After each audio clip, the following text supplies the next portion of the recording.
प्रिय विद्यार्थियों, पिछले वीडियो लेक्चर में हम कोटा विश्वविद्यालय कोटा के सिलेबस के अनुसार बीए पार्ट थर्ड के पेपर सेकंड भारत के भूगोल के एक मुख्य टॉपिक कृषि के हमने चर्चा की थी और उसके अंतर्गत हमने देखा था कि भारत की मुख्य कृषि फसलें कौन कौन सी हैं और उनके उत्पादक महत्वपूर्ण राज्य कौन कौन से हैं।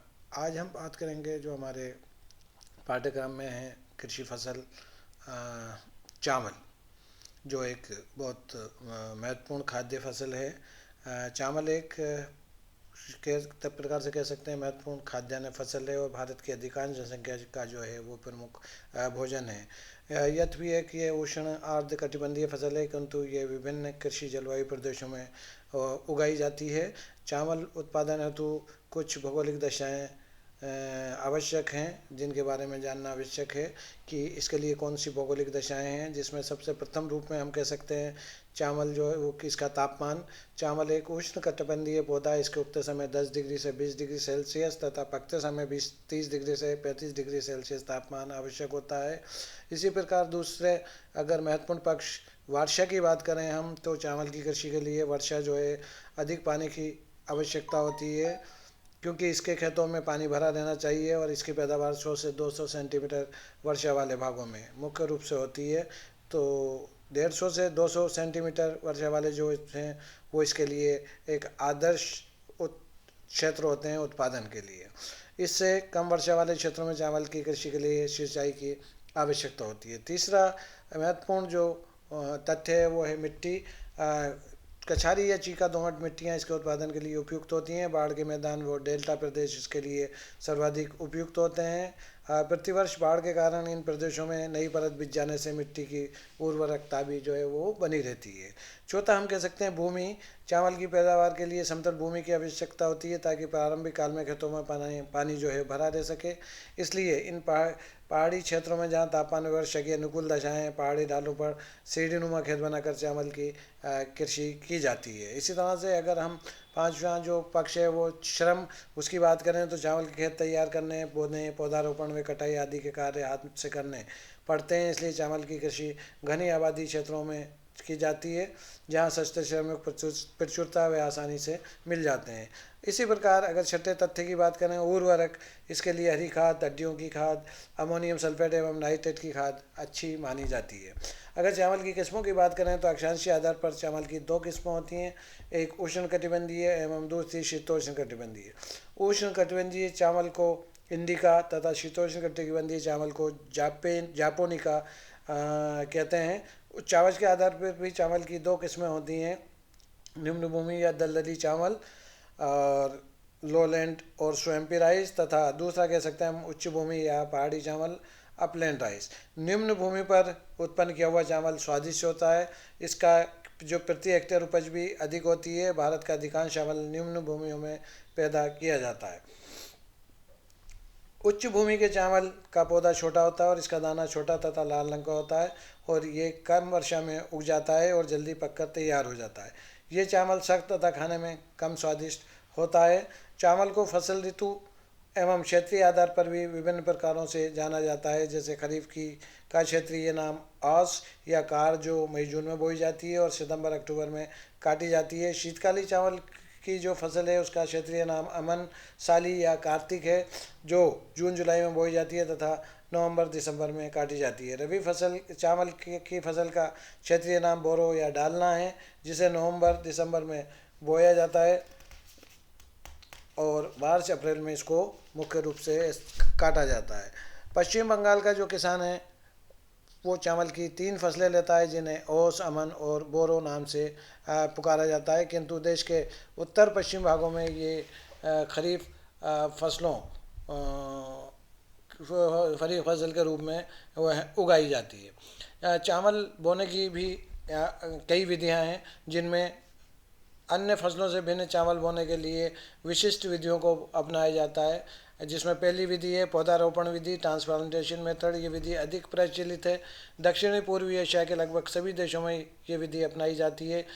ये विधि उन क्षेत्रों में अपनाई जाती है जहाँ वर्षा पर्याप्त मात्रा में होती है और मिट्टी उपजाऊ होती है। इस विधि के द्वारा प्रति हेक्टेयर उपज सबसे अधिक मिलती है। सबसे पहले चावल को नर्सरी में बोकर उसकी पौध को तैयार किए गए खेतों में इसके द्वारा प्रतिरोपित किया जाता है, लगाया जाता है। दूसरा है दाने बिखेर कर या छिटक कर, ब्रॉडकास्टिंग मेथड। इस विधि में चावल के दानों की हाथ से खेत में बिखर देते हैं और ये विधि चावल के दानों को जो है इस विधि के अंतर्गत हम हाथ से खेत में बिखर देते हैं और ये विधि अपेक्षाकृत कम उपजाऊ प्रदेशों में जो है वो मुख्य रूप से अपनाई जाती है।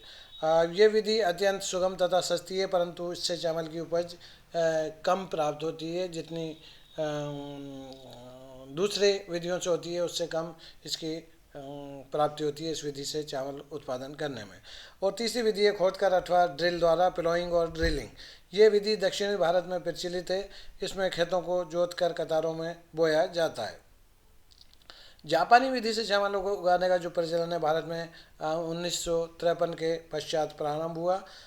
इसमें भी रोपण विधि का उपयोग कर नियंत्रित रूप से चावल की फसल तैयार की जाती है। और इस विधि के जो आधार हैं वो मुख्य रूप से हम कह सकते हैं, पहला आधार होता है उत्तम बीजों का प्रयोग। इस विधि के अंतर्गत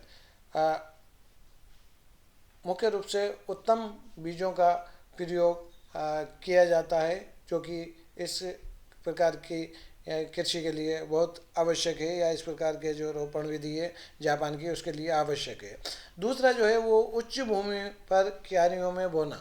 उच्च जो भूमियाँ होती हैं वहाँ पर क्यारियों में के रूप में इसको बोया जाता है और उसी प्रकार से इसका क्यारियों में बोकर इसका उच्च भूमि में उत्पादन जो है वो प्राप्त किया जाए। तीसरा हम कह सकते हैं तो जब पौधा साधारण बड़ा हो जाता है तो उसे 15 से 25 सेंटीमीटर की दूरियों पर क्यारियों में लगाया जाता है, ताकि पौधों के नीचे खाद देने का तथा निराई की सुविधा रहे। तो ये 15 से जो 25 सेंटीमीटर की जो दूरी रखते हैं उसके कारण इसकी वृद्धि जो होती है वो बहुत महत्वपूर्ण रूप से होती है।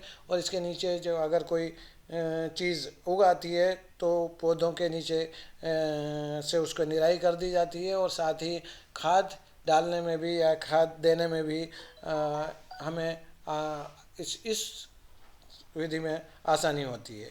और चौथा कह सकते हैं कंपोस्ट की खाद तथा अमोनियम सल्फेट की उर्वरक का इस विधि के अंतर्गत, जापानी जो विधि है चावल उगाने की उसके अंतर्गत कंपोस्ट की खाद तथा अमोनियम सल्फेट की जो खाद है या उर्वरक है उसका अधिक प्रयोग किया जाता है।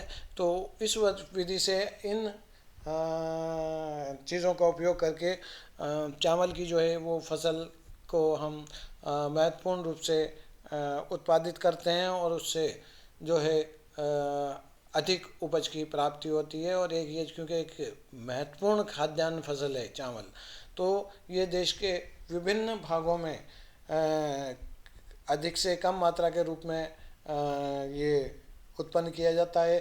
कहीं पर क्षेत्रफल अधिक है तो कहीं पर उत्पादन में भी भिन्नता हमें देखने को मिलती है। इन सब जो इसके लिए अनुकूल दशाएं हैं, जहाँ पर ज़्यादा अनुकूल होती हैं वहाँ पर इसका उत्पादन अधिक होता है, उपज की प्राप्ति अधिक होती है। और जिन क्षेत्रों में इसके जो भौगोलिक दशाएं अगर यदि अनुकूल नहीं होती हैं तो उन क्षेत्रों में इसका उत्पादन जो है वो कम प्राप्त हो पाता है, इसका उत्पादन अधिक प्राप्त नहीं हो पाता है। तो वहाँ पर इन फसलों को इस फसल को जहाँ पर अलग अलग रूपों में अलग अलग विधियों द्वारा देश में उत्पन्न किया जाता है तो उससे जो है वो उपज की प्राप्ति भी जो है वो भिन्न भिन्न रूप में होती है, अलग अलग रूप में होती है, बराबर मात्रा में उत्पादन नहीं होता है।